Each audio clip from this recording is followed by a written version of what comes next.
Sometimes at the end of the year, sometimes at the beginning of the year, sometimes whenever I feel like it, I enjoy putting together some prediction videos. Just speculation, just theories, just thinking up what would be cool and interesting. And I wanted to talk about what I think could be happening next year or within the next few years as far as the new hype goes.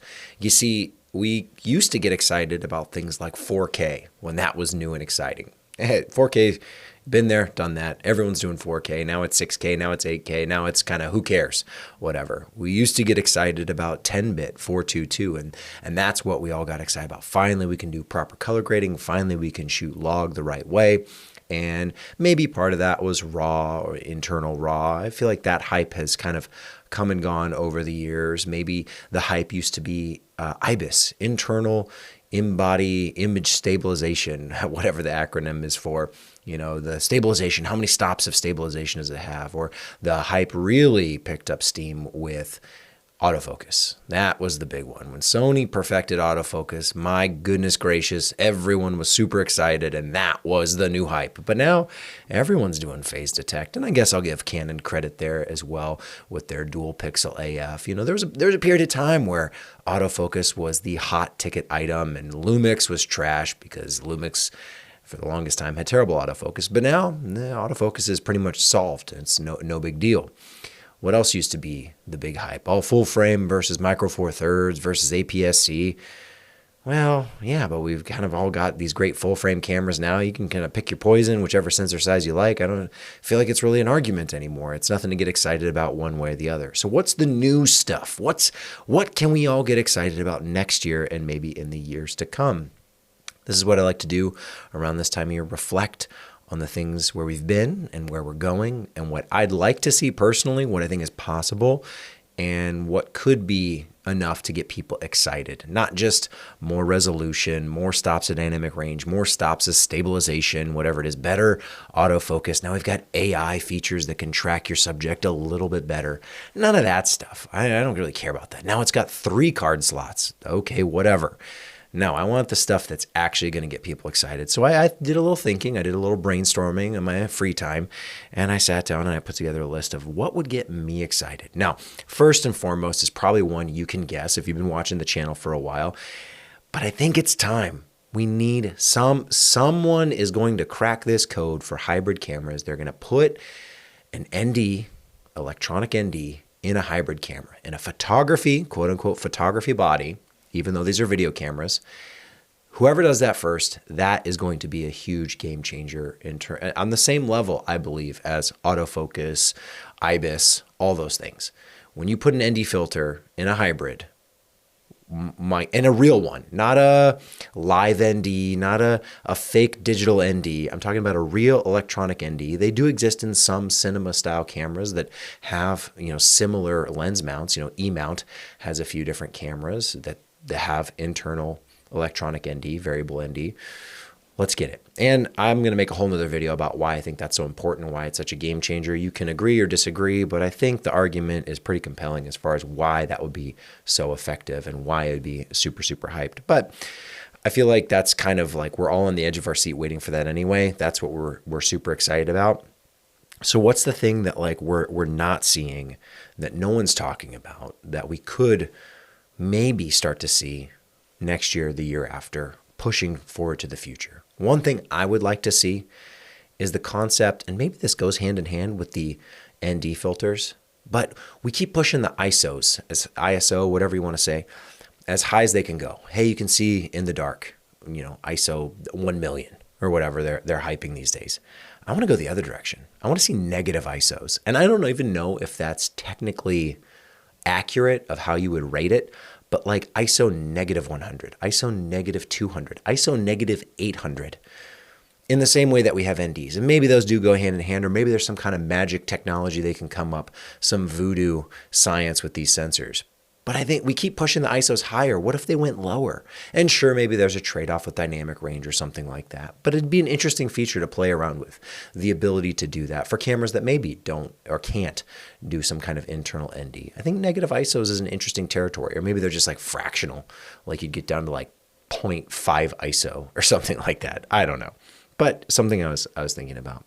The other thing I've been thinking about a lot is OpenGate. And we've got OpenGate on a few Lumix cameras. There's, Blackmagic. There's a few cameras out there that'll shoot OpenGate, but it's not very common. It's not hyped up in the marketing. And even at this point, if someone came out and said, hey, you can shoot OpenGate now, it still would be kind of just like, okay, cool, excellent. But what I'd love to see, and I've mentioned this once or twice, but briefly, is the idea of a square sensor, a truly just one-to-one square sensor. And OpenGate on that, I think would be quite exciting.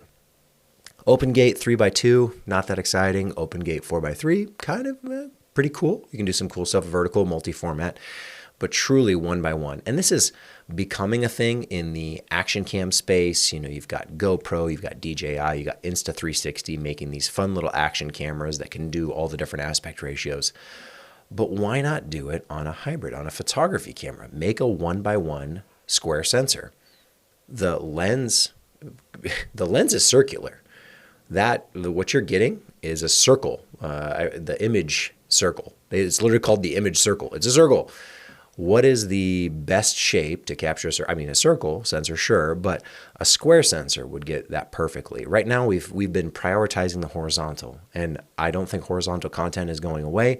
I've talked about this before. Human biology is two eyes side by side on a horizontal plane. You can look at your own eyeballs, you can look at your friend's eyeballs, your family's eyes. Everyone's got eyes on a horizontal plane. So I don't think horizontal content is going anywhere.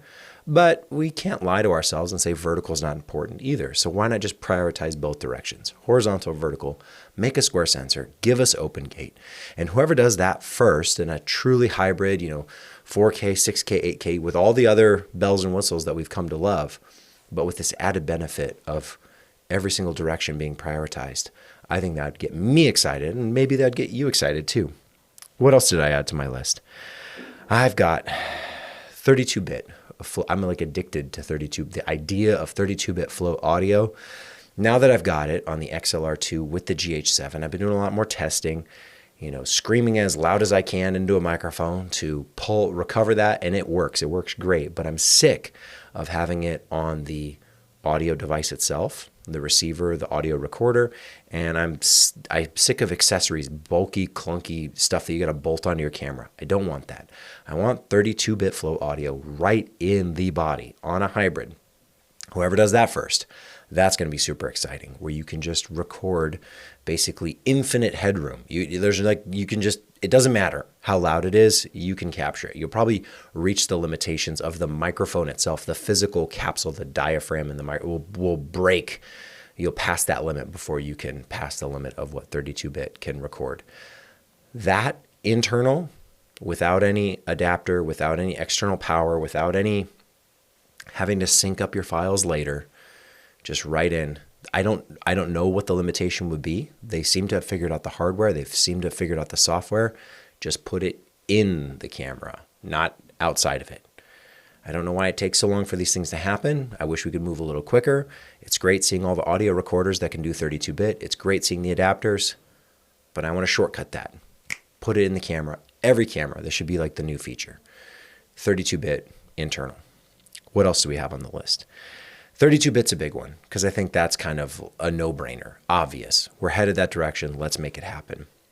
I also want, I don't necessarily want this, but I think the next phase in the sensor wars is really going to be this push to medium format. And I think there's going to be a lot of people who buy into the hype, who feel like they need brand new lenses. They've got to upgrade for that even shallower depth, the better color, the better noise, because the sensor's just bigger. And medium format is going to be thrown around a lot over the next year or two, I think. We have already seen cameras on the horizon that you've got Fuji with the GFX. You've got Fuji also making the Eterna. But you've got this concept of bigger sensor, bigger is better. That's always the mentality. Beyond full frame, push those limits. And it's hype that I hope a lot of people can maybe not buy into right away. Certainly don't break the bank just for a bigger sensor that in some cases may or may not matter all that much. Don't sacrifice, don't trade off. But I think that's going to make a lot of noise over the next couple of years. It'll be the next thing where, you're shooting full frame? That's not good enough anymore. Now everyone's going medium format.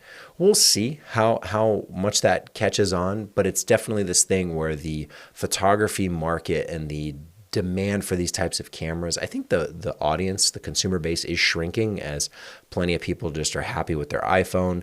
You don't have as many people running to Best Buy these days to buy a photography camera. So the market's shrinking and they've got to cater to more niche audiences. And if they can convince us with marketing that medium format's the way to go, and if it's enough at a price point that's not absurd, you might be able to convince just enough people that it's worthwhile, because there are some benefits, of course. But, that comes at the cost of brand new lenses, a whole new system to adapt to. So I think it's going to be, it'll be the new thing. Everyone's got full frame now, Lumix, Canon, Nikon, Sony. What's next? Bigger sensors. What are the lenses that come with that? And then we've got nothing else. That's kind of it. That's all I came up with. There used to be hype over frame rates, but is anyone excited about frame rates anymore? Even anamorphic support, OpenGate is being used for much different things nowadays. So it's kind of interesting to see how the times change. What used to get people excited, 60 frames, 120, 240, that sort of thing, just doesn't seem to catch on the same way that it used to. Same thing with like the color, all the stuff that I already kind of mentioned. You can't push those buttons anymore as much as they used to. And maybe they'll come up with something else, some technology I've never seen or never heard of. You got LiDAR on the fringe for autofocus, and if that really makes that big of a difference or not. There's patents floating around out there of what you can do with LiDAR and autofocus. But more people seem to be pretty satisfied, which I think is a good thing. So that's why it is interesting to speculate what these companies, Canon, Nikon, Sony, Panasonic, etc., what can they actually do that's going to get people excited? Just increasing the burst rate, I don't think really cuts it anymore. Maybe global shutter. My friend David will talk about global shutter being a big thing. And sure, maybe there's an audience for that. I know Sony's got a photography camera. Is it the A9 that has a global shutter now? Are they on the Mark III already? I don't know. Sony cameras, they have so many models, it's hard to track them sometimes and what does which, because they all kind of do more or less the same thing, but then there's certain bells and whistles on some and not the others. But, Sony's got the global shutter camera, but that also comes with some trade-offs as well. So I don't know that that's quite the ticket, but there's certainly a handful of things that I can think of that would get me personally excited and would be kind of, I don't know, game changers is a bad word. I use that word a lot because there are things that do change the game in terms of how I shoot, how I produce. But these are more of those like the things that you didn't think you wanted, and then once you have it, you don't want it to be taken away. The 32-bit float audio is one. The internal ND is another. These kind of obvious OpenGate one by one. I feel like they're so simple and yet still missed. So if they start adding these things, that I think would actually get people excited. Plus, hopefully some other new stuff. I don't know. Let me know what you think. If you have any crazy, wild ideas that you'd like to see either next year or the year after, in the future, what are you looking forward to the most? Because I got a feeling it's not RAW. It's not just more dynamic range for the sake of more dynamic range. It's not more resolution for the sake of resolution. It's not 300 frames a second. What's the stuff that's going to get you moving and excited, for that next wave of technology? Let me know. I'd love to hear it.